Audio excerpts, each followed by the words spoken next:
We're arresting you. I was handcuffed by the police who suddenly appeared during my husband's funeral. It's not Mom.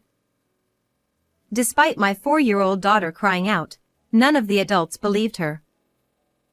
Helpless, I was taken away in a patrol car. This must be some mistake. Despite my fervent denial, the police claimed there were eyewitnesses. However, later, with just one mysterious statement from my daughter who possesses an unusual power, an unexpected truth emerged. And one surprising truth after another came to light. I am Rachel, 32 years old. I've been with my husband, William, who is the same age as me, since high school, and we were each other's first love. We got married 6 years ago and lived with our 4-year-old daughter, Emily. Emily has a slightly unusual power and occasionally, she can understand what others are thinking when she touches them. However, this power is a secret only our family knows. If you see or feel anything strange, just tell Mom and Dad. Why? I think it's a wonderful power, but other people might not like it. My daughter asked me why many times, so I explained it to her until she understood and said she did. You are a good girl. You listen to Mom's instructions. I love you. My daughter seemed happier to be praised by her father, but she never said it until we got home. In addition to my smart daughter, I had a close sister. She is 5 years younger than me, Rebecca. While my sister had short hair, I had long hair, but we looked alike in height and facial features. Our taste in food was also the same, and we had the same dislikes. She works in a confectionery business, so she often visited us with her specialty macarons as gifts. This happy atmosphere, where laughter never ceased, was something I believed would last forever. But one day, my husband's behavior suddenly became strange. As soon as he came home, he took off his suit in a furtive manner, sprayed deodorant, and immediately took a bath.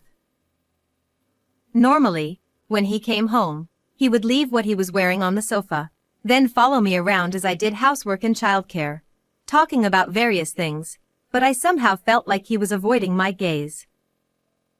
Moreover, from the shirt my husband casually threw into the laundry basket, there was a faint scent of sweet perfume. When I opened the dresser, I could still smell the same fragrance faintly on his suit. Maybe William cleaned up his suit himself because he didn't want me to notice? But my husband was originally a sincere person, so I couldn't imagine him betraying me. Perhaps he had some circumstances, I thought, so I didn't ask him about it. However, from that day on, there were more days when William, who smelled the same, came home, and I became increasingly worried. On days off, my husband, who used to enjoy conversations with me and our daughter, gradually shut himself in his room. When I opened the door quietly to peek, he was always deep in thought with his hand on his forehead. My husband, who was of average build, gradually became slim, and the wedding ring on his left ring finger disappeared. Why? He always wore it even when he slept. I was so concerned about this that, after putting my daughter to bed, I knocked on the door of my husband's room. Are you, by any chance, cheating? Ha! Of course not. Don't say something ridiculous like that. William denied it, but I couldn't overlook the fact that his face was clearly tense. You've been holed up in your room a lot lately. If you've found someone else you like, I want you to tell me honestly. I've just been busy with work. A troublesome newbie came in, and I have to take care of them. His eyes, as he spoke, seemed to be wandering, and his complexion seemed to be getting worse. Then, as if to say not to ask any more questions, My husband immediately turned his back on me and started typing on his computer. I thought that even if I asked about the ring, he would just evade the question for now, so I kept my mouth shut. After that, the situation where my husband seemed to be keeping his distance from me continued, and one day, 2 weeks later, something happened. On a day off when William was at home, he looked at his smartphone screen and said, "I'm meeting a friend." and he left in a hurry. Maybe he went to meet his affair partner. I felt a pang of sadness, but without the courage to confirm it. I spent time with my daughter. Then, about an hour after my husband left, I received a call from my sister, Rebecca. "Rachel, something terrible happened. William collapsed." "Oh no, he seems to be not breathing." My sister happened to pass by the park and found him lying there, limp. It was about a 30-minute walk from our house. "Rebecca, what do you mean he's not breathing?"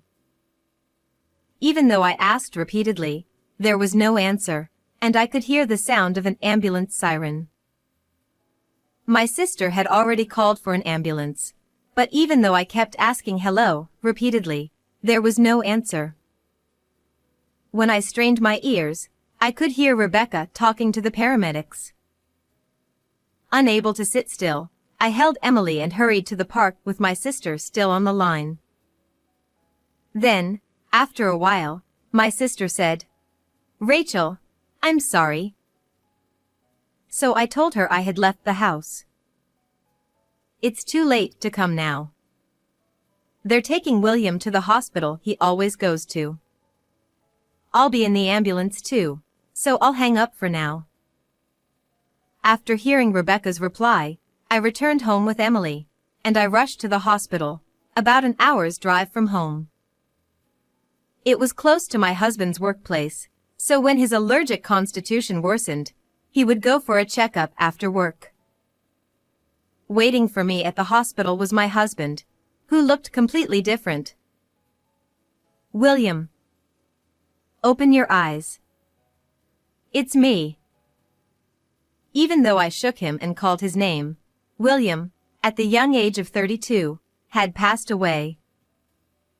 The doctor said, He had already stopped breathing when he was brought in. We did everything we could, but unfortunately. And I felt like my vision was distorting. The cause was an acute allergic attack. Originally, my husband had a severe allergy to buckwheat, and traces of it were found in his body, surprising me. We hadn't had buckwheat at home, and he shouldn't have eaten it himself. Who was the friend he was supposed to meet? Even when I looked at my husband's phone, I couldn't find any such conversation, and my head was only filled with confusion. Why? This is unbelievable. From that day on, I couldn't eat, and I just went through the motions of doing what was in front of me. My daughter was taken care of by my mother at her house, so with my sister's help, I somehow managed to get through the day of the funeral. It felt like I was constantly having a nightmare. Then suddenly, a male voice spoke. "We're arresting you." Eh? What do you mean? You're the one who killed your husband, right? I shook my head in denial, but it was said that someone witnessed me running away after my husband collapsed. This must be some mistake. I could never harm my beloved husband. My voice hoarse from shock, my hands trembling with fear, and the police handcuffed me mercilessly. It's not Mom. Mom didn't give Dad any sweets to eat. My daughter cried out with big tears, but the police didn't believe her. Perhaps my sister, hearing my daughter's words, thought I was the culprit. She turned pale and started trembling suddenly. In whispers, words condemning me like what a woman and scary person flew around. While receiving cold stares, I was firmly grabbed by the police on both sides. Someone help Mom. Mommy. My daughter's voice calling me, with increasing distance. Helpless, I was put into a patrol car and taken to the police station.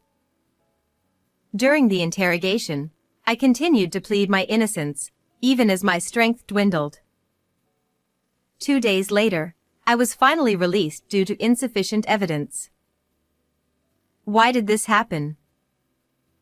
Exhausted, when I looked at my phone, there was a message from my mother saying she was taking care of Emily.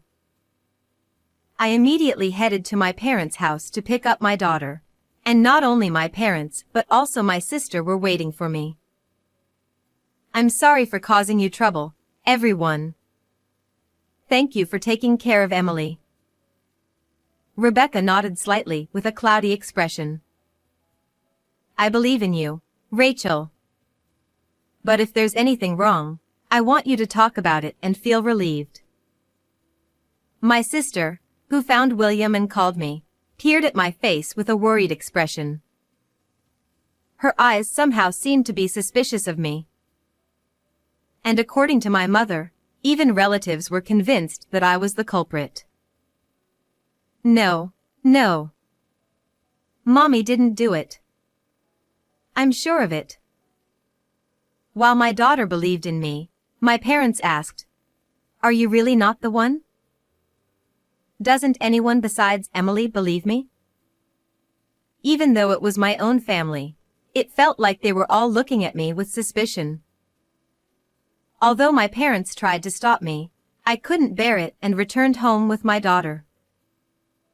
Upon arrival and entering, the sorrow of losing my husband welled up all at once, and I couldn't help but cry out and scream. All the while, Emily had been holding me as if to comfort me. After crying for a while, I suddenly let out a big sigh and, as I tried to start tidying up, my daughter tightly grasped my hand. Mom, can I tell you a secret? What, honey? And then, she told me who was with William on the day he passed away. I believed in my daughter's mysterious power, but I never thought that person could be the culprit. To clear that person's name, we need to find the real culprit. I wiped away my tears and resolved to confront the person who sent my husband to the afterlife with my own hands. Searching for any clues, I found a note in his work bag. It said, "William, I love you. Please accept my feelings." Still, while suspecting that my husband might have been cheating, I opened his phone to check if there was any correspondence with that person. However, there was not a single trace of such exchanges.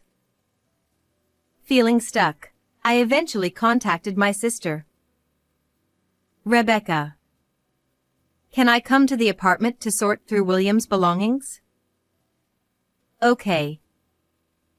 Wanting to enlist my sister's help, I arranged to meet her in this way. 2 days later, I left my daughter with my mother and visited Rebecca's apartment, where she had a day off from work. When I rang the doorbell, she immediately welcomed me into her room. "Big sis, are you okay after everything? You can tell me anything. Take it easy today." After thanking my sister, I handed her the watch that William cherished the most. "Isn't this William's favorite watch?" "Rebecca, did you know about it?" "Of course. William mentioned it to me. I'll take good care of it."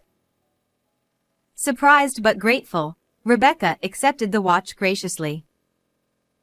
As a gesture of thanks for taking care of my daughter, I brought her favorite wine and suggested we talk while drinking. Well, it turns out that William might have been cheating. "Oh, really?" I expected more surprise from her, so her reaction seemed unexpected to me. "Rachel, why do you think that?" He would come back home wearing perfume, and sometimes he'd lock himself in his room. I see. Was there anything else? I continued to confide in my sister about my lingering distrust of my husband.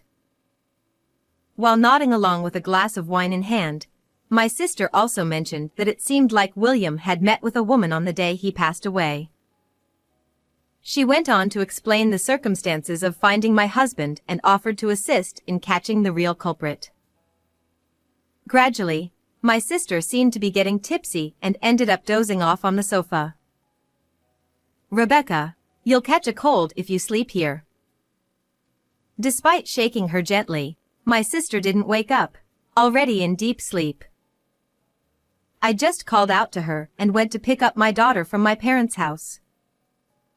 Upon arrival, I asked Emily again in front of my parents about the characteristics of the culprit and the situation at the time, as she had told me before. I was increasingly convinced of my daughter's mysterious power. "Do you remember what snacks Daddy had that day?" He likes the round ones. He said they were homemade. Not just me, but my parents also held their breath, unable to speak immediately. However, we managed to identify the culprit. While surprised, my parents said, "We can't just leave it like this. We should report it to the police right away. I'd rather have them apologize from here first rather than handing them over to the police immediately. Rebecca is helping with catching the real culprit, so it'll be fine." I informed my parents of my plan and made preparations steadily. 2 days later, I watched near the apartment where the person who erased William from this world lived, and as expected, she came out to dispose of non-combustible garbage. Holding my breath to avoid being found, I listened, and sure enough, she received an email on her phone. As she looked at the screen, her expression changed abruptly, and she started looking around. The notifications kept coming. Then, with a loud scream, she dropped her phone. "If you drop it like that, it'll break." I approached her gently, picking up the phone and speaking. "Huh? Rachel? Oh, it seems like a message from William from the afterlife came in. Surprising that even ghosts can send emails, isn't it?" Displayed on the screen were messages like, "How dare you kill me, or you will be caught for sure." As my sister's hands trembled, I swiftly took the non-combustible garbage bag from her and emptied it. Inside was a wig with long chestnut-colored hair, just like mine. I knew it. "I know it was you who killed William." My sister hastily snatched the wig from me and opened the apartment door, so I followed her and entered the room. The scent of my husband's shirts and suits still lingered faintly in Rebecca's room. In fact, I had noticed this smell when I came here 3 days ago. I had also confirmed the scent of the perfume bottle on the dresser while my sister was asleep. When I showed my sister the screen of my husband's phone, she suddenly became angry. "You sent that email just now, didn't you? Stop scaring me." "Indeed, it was all part of my plan." "I don't want to hear it from you. You kept hugging my husband and sending him messages to break up with me." "Huh? Where's the evidence for that?" Facing my sister's bold attitude, I showed her the photos I took when I came to this apartment 3 days ago. It was the screen of my sister's phone, showing the persistent messages she sent to William. My sister had developed feelings for my husband and was trying to make him hers. Frustrated with her behavior, William had repeatedly tried to persuade her to stop. However, my sister's actions only escalated. Gradually, "If you don't break up with Rachel, I'll send Emily and her to the afterlife," she began threatening. I deleted all the emails from William's phone. I messed up. Since all the history was erased from my husband's phone, I couldn't find anything. However, because my sister's phone screen remained intact, I was able to understand everything that had happened. Wait a minute, how did you realize that I was sending messages to William? Oh, I see. It's a leading question. You're using such cheap tactics. As she cursed me, I took out a piece of memo paper from my bag and unfolded it. This is your handwriting. It was in William's work bag. Since it was crumpled, my husband must have forgotten about it. As I took out the memo I brought, my sister's eyes flickered for a moment. You suspected me just because of that? No. I know someone close to me who has a mysterious ability. That person said that after you called out William and made him eat the round snack, he collapsed. Huh? Moreover, it was said that you left William suffering and waited until his last breath. She probably didn't expect to be exposed to this extent. My sister suddenly turned pale and began trembling uncontrollably. You made the macarons that William liked, right? You added buckwheat flour to them. After my sister fell asleep, when I took the blanket from the closet, I found a wig with the same hair color as mine and buckwheat flour. To frame me, she deliberately wore a chestnut-colored wig and killed my husband. Then, after William collapsed, she hid it in the back of the bag, returned to her usual self, and pretended to find my husband. Although this story was told to me by my daughter, who has a mysterious power, I didn't reveal who gave me the information to Rebecca. Damn it. If you had been caught, everything would have gone smoothly. Hearing my sister's sharp words, I felt a chill run down my spine. But I couldn't falter now. For the sake of my late husband, I rallied myself. I clenched my lips in frustration as I passed by her, took out my husband's ring from the dresser drawer, and said, I can't believe you even took his wedding ring. If the ring disappeared, you'd think you lost to his mistress and break up, right? You and William are both so stubborn, it's annoying. What did you say? How about that? I made sure you two could never go back. Serves you right. She finally seemed defiant, crossing her arms and wearing a satisfied smile. My husband met with her that day to get the ring back and make her promise not to bother us anymore. The last message left on her phone confirmed this. Kind-hearted William, fearing my pain, surely tried to resolve it quietly. That's why he suffered so much, losing weight from worrying. Now, what are we going to do next? Turn ourselves in? Or should I call the police on you? Well, in that case, let's do this. My sister quickly went to the kitchen, grabbed a knife, and pressed it against her own throat. If you're going to expose my sins, I'll disappear from this world. William, I'm coming now, so wait for me. Looking up at the sky, Rebecca made gestures like a tragic heroine. But her hands trembled, and there was no movement. I seized the opportunity to snatch the knife from my sister and restrained her. Let go. I won't let you do as you please. The weight of taking someone's life will never disappear. Rebecca struggled, but just as I was determined not to let her escape, our father walked in. With tears in his eyes, he muttered, How pitiful. And grabbed hold of my sister to prevent her from running away. Dad, why? Father explained that he was so worried about me that he had followed us. After entering Rebecca's apartment for emergencies, I had left the door unlocked, which turned out to be fortunate. I'm sorry. I promise I'll never do it again, so please forgive me. That's not something that can be brushed aside with such light words. Reflect deeply from the bottom of your heart. I asked my father to take care of my sister, and as I began to call the police immediately, Rebecca panicked and shouted loudly. "Stop it, sis. Don't call the police. Please, I'm begging you. Your words don't resonate with me at all. I'm sorry. I'll live with the intention of atoning for this sin, so please forgive me." "Fine. I understand."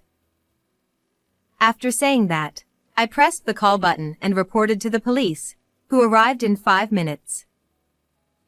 It turned out that the police had also suspected Rebecca, the first person at the scene. This is the email exchange between my husband and Rebecca. And here's the wig. The perfume is on the dresser, and the buckwheat flour is in the closet. After telling the police this, I looked at my sister coldly. "Rebecca, atone for your sins while you're alive."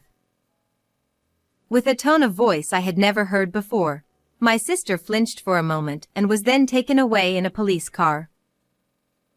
Afterwards, based on the evidence seized from my sister's room and her confession, Rebecca was burdened with a heavy sin.